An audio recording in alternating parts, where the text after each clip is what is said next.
Welcome to The Way the World Works, where the trusted team behind the Tuttle Twins books tackles current events, hot topics, and fun ideas to help your family find clarity in a world full of confusion. Hi, Katie. Hey, Brittany. So it is an election year, which is, I think, unfortunate for all of us because we have to hear about it being an election year or presidential election year, I should say. So it's even bigger than usual. It's going to be crazy. Worse. People, yes, worse. People love to lose their minds over this kind of stuff. And, I think a lot of people like to just ask you who you're supporting for president, but what they really want to know is they want to know like what party you support, right? They don't ever ask like, what is your opinion on foreign policy or something like that. They always just ask, are you Republican? Are you Democrat? Those are the two things you hear over Mm-hmm. and over and over again. And what those two things are, political parties, obviously. And the reason you only hear about the two of them is because we live in this two-party system, as we call it, where even though there are people with other beliefs, we really only operate between like the Democrat Party and the Republican Party, and you're one or the other. And it's so funny to me, Katie, because imagine separating every single person in this country by just one thing, which is what this is doing, right? Saying you have to fit into this box or you fit into that box. I don't know. Have you ever been asked that if you're a Republican or Democrat before? Yeah, absolutely. And I think that it's one of the ways that we have been divided, and another way that we categorize each other, and especially such a polarized time. I feel like, I mean, we all know that Trump really was this great polarizing, dividing factor in this country's politics. I think I had never seen anything like it. And so now, because most people feel so passionately about his tenure as president, it's almost this way of like, if you know who someone voted for, who someone's supporting, or what political party they're affiliated with or support, it's like you fill in these blanks, and suddenly that's all you need to know about a person. And then where they stand on all these other issues, and how they raise their kids, and what kind of food they eat, or what kind of music they Hmm. listen to. Like, Or we how don't they even felt about try. vaccines or how they felt about Yeah. COVID. Yeah. Yeah. Like, we don't even try to get to know each other anymore. It's just like, oh, well, all I need to know about you is, who's your candidate, and then, you know, I'll decide if I like you based on that, or if you're a good person based on that. It's funny. I've never been into sports. That's never been my thing. But I've seen football fans get really like angry at each other for being on opposite sides of these teams, and it's always funny to me because I'm like, it's just a sport. Hmm. It's not. Why does it matter? And it's sad to me that politics almost feels the same way. Like people just like to be on a team and they like to be on this team or the other team. And it's funny because again, I feel like there's more than two options, but we've gotten into this two-party system, which is a really big problem because actually George Washington was very, very worried about the two-party system. That was something that they didn't he was hoping that we wouldn't have to deal with as a country in the future. In fact, he even mentioned it in his farewell address because he thought that it would make like the actual important issues less important to the public, right? They wouldn't care so much about the issues, they'd care about the party, they'd care about the team, we'll call it, that Hmm. you're on. And he also was worried that it would lead to people who shouldn't be running for office because it was like they became these like a team captain almost. I do think of Right. it as a lot like sports. And so it's funny that he had the wisdom to give that warning back in I actually don't remember what year he left office. I feel like I should know this, but long time ago. It was a really long time ago. And that was such it ended up coming true.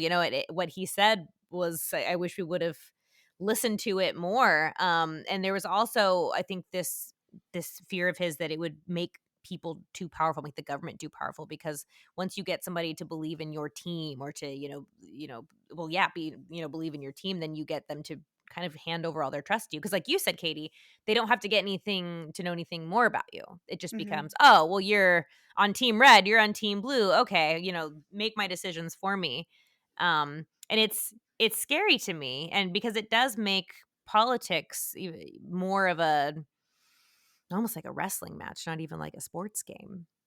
It's scary, but I don't know if you have a comment on this. Can you see how some of these fears have come true? Yeah, I mean, they've definitely come true. I don't even know how else to say it except like, yes, sorry, George, we did the thing you told us not to do. It's terrible, but it is, and it's I wonder sometimes, you know, where it came from, how it came to be this way. I definitely feel like it is it's a form of tribalism, right? Hmm. And I wonder sometimes if, we've seen this decrease in healthy forms of tribalism, like, Now, what would you people. think is a healthy form of Yeah, tribalism? so like our family, right? Our Hmm. family unit should be a tribe that we feel like we belong in and that has our back and that we have a lot in common with these people and we know them really well. A lot of people used to have really strong faith, whatever their faith was. And so their religion was, kind of a tribe that they could fit into. And I think that we are kind of wired to seek out people that are like us and to surround ourselves with people who um, at least ideologically are similar to us. We're comfortable when we're, kind of surrounded by a tribe that feels supportive and that we feel like we don't have to explain ourselves to. And I think that that actually makes, healthy societies when you have strong family units, but we don't really have strong family units anymore. And we have all of these other areas where um, a place where healthy tribalism can occur and actually maybe make societies better. We instead are focusing ourselves on things like sports and things like politics, where we desperately want to be understood, we want to fit in. And so we find that in our politics or in our jerseys that we wear on the weekends. And and I don't know how you get back from it. And I think another thing it's done that I think is really terrible is it's made people kind of dumb. Um, Hmm. People don't have to really think. They just find a celebrity type personality that they really like, and they kind of just do whatever that person tells them to do. They don't have to think really hard about the issues. They don't have to be very educated about the more nuanced aspects of their, political the politics, I guess, of their country. They can just say like, "Oh, well, that's my team, and I don't really have to think about it anymore. Like, I like that guy." And so we have, I think, a population that definitely doesn't take the time to learn and understand the way that I believe we used to.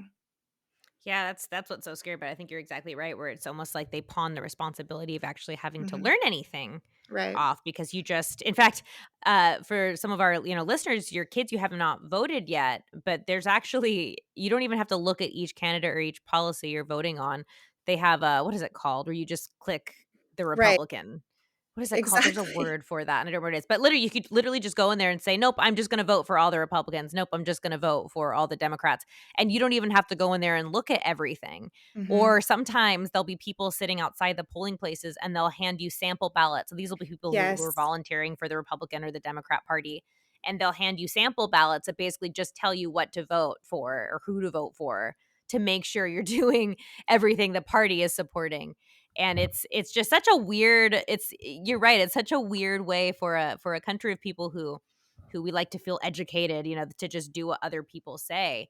And I think the other thing is I mentioned earlier that not everybody fits in a box perfectly, and there are other ways to be, and there are other parties, there are third parties. But when people talk about running as a third party candidate or voting third party, Republicans and Democrats get very upset because they'll say things like, "Oh, well, if you vote for the libertarian candidate, you're taking votes away from this person, and that means you're going to let Trump win," and things like that. And Hmm. and they Hmm. almost get mad at you for not voted. Like they'd be less mad at you if you were voting for the opposite political party as long as you're not voting third party, which Yeah, is for sure.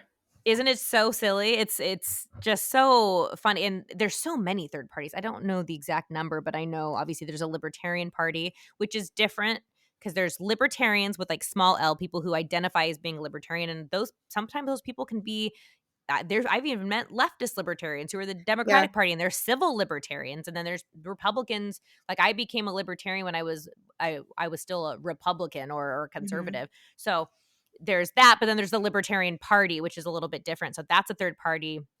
There's independent candidates. I actually, but the first time I was registering to vote when I was 18, I didn't really know what I believed in yet, but I know I didn't want to be one party or the other. So I was very proud of myself for registering as an independent. I Yeah, remember that's an thinking I was appealing title. Yeah. it's an appealing title because you feel like, well, I'm open minded, even though I'll be honest with you, Katie, I was like captain of the Young Republicans. Like I was definitely a Republican at the time, but I Yeah, felt very open minded being an independent.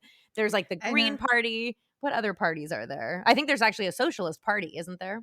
Yeah, and it's funny that we would have this conversation today because I was actually driving with my kids earlier today. I had two of my daughters and my son in the car with us, and my daughters are grown, and my son is 14, and we were talking about, well, not somehow, we always end up talking about politics and stuff, but we were talking about it, and my son said, "So we're like libertarians, right, Mom?" And I said, "Well, I mean, I don't know, kind of, but not really. Like, I don't know if I'd consider myself an uppercase libertarian. I definitely have, libertarian leanings, but I don't really know what box I can comfortably say that I fit in anymore." And maybe that's best. Maybe that's how I prefer to be.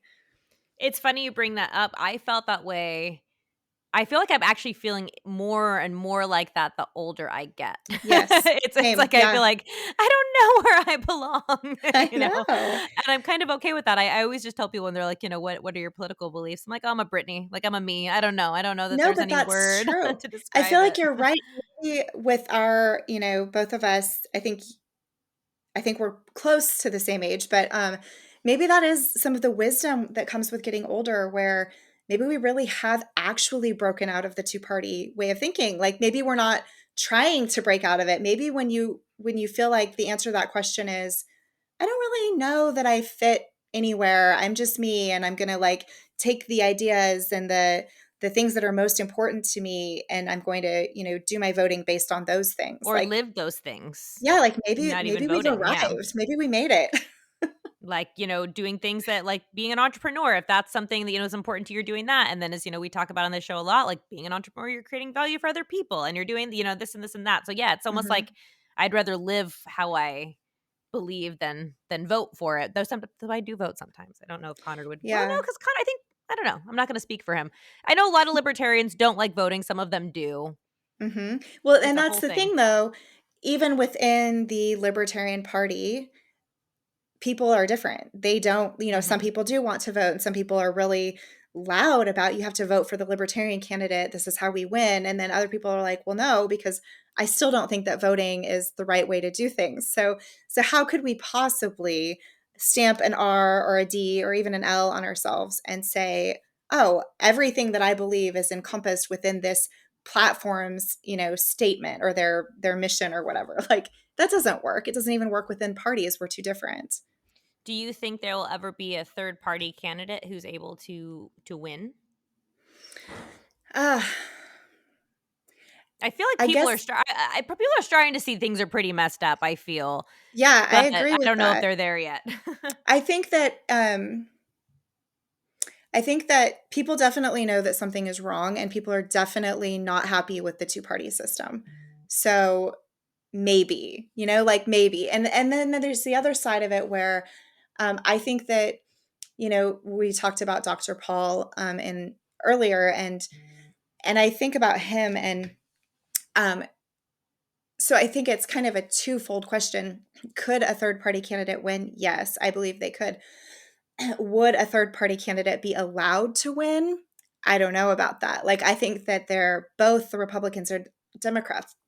Excuse me.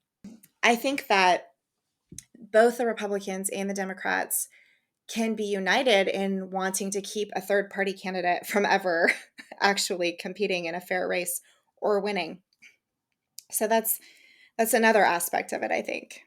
No, I think that's absolutely right because we saw that not only with Ron Paul, but the Democratic Party did that to Bernie Sanders, who Ron Paul would never fall in line ever. Bernie Sanders actually ended up kind of falling in line with him in the end with the Democrats, which I think just goes to show you why Ron Paul's so important.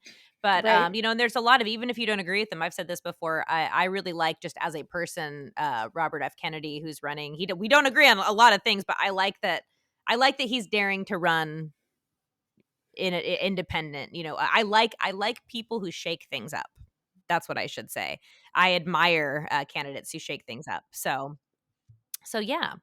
Yeah, and I totally agree with you about Kennedy. Like, yeah, I think he's at least, I think, a good person, and that's Yes. refreshing. And I think he's seen his family was not a not loved by the CIA or the government, so he's seen some things too. But overall, yeah, I like when people dare to stand up to the two-party system. Even again, if I don't agree with them on everything, I like seeing someone willing to do that. So whether we can get rid of the two-party system, I don't know. Like I said, I'd like to think so, but who knows? What do you guys think? This is a good conversation for you guys to have, and maybe talk about what the two-party system is, what the other parties are, because again, I think there's so many third parties, I couldn't even name them all, but I love that they're there because I think there should be as many parties as there are people, really. Well, And I we will think wrap one of it the up there. Oh, go ahead, Katie. Oh, I was just gonna say, I think one of the great ways for parents to address the two-party kind of dogmatic, political, excuse me, views of most of the country with their kids is to really just talk about issues. Like, sit down at the dinner table and talk to your kids about the things that they're seeing in the news, or the things that your family is talking about, that they're hearing, their parents talk about. Because if you raise kids that have foundational understandings of these important views, they're much more likely to be informed and concerned citizens when they're older, and they're a lot less likely to opt into this kind of two-party mindless drone system.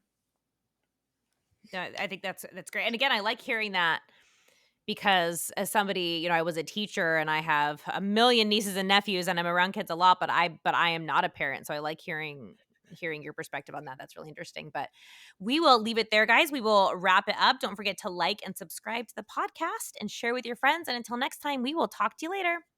See you later. You've been listening to The Way the World Works. Make sure your family is subscribed and check out TuttleTwins.com for more awesome content.